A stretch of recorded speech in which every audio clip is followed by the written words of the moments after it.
तर चर्चा झाली का काय? नाही झालेली, माझी नाही झाली, पर्सनल माझी नाही झाली, माझ्या भाऊ लोकांची झाली आहे. त्यांच्याशी ते कॉन्टॅक्टमध्ये आहेत, ते त्यांच्याशी बोलतायत, त्यांचं असेल. मी ॲक्च्युली मी काय त्यात दोषी नाही आहे, हे पोलिसांनीही सांगितलंय. कार माझी होती, पण मी त्यात नव्हते हे मी अगोदरही सांगितलंय. मला बऱ्याच गोष्टींना सगळे लोक ट्रोल करतात. कोण काय म्हणतंय आता मी लक्ष देत नाही. उलट मी म्हणाल अजून ट्रोल करा, कारण पोलिसांनी अगदी स्पष्ट सांगितलंय. CCTV कॅमेरे चेक केलेत, सगळं चेक केलंय.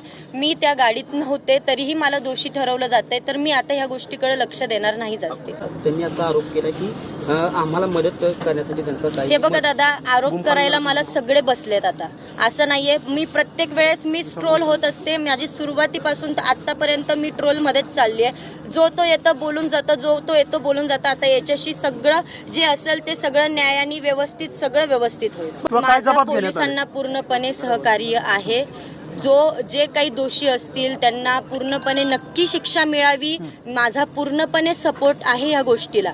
फक्त माझं म्हणणं एकच आहे की तुम्ही वाईट काहीही पसरू नका.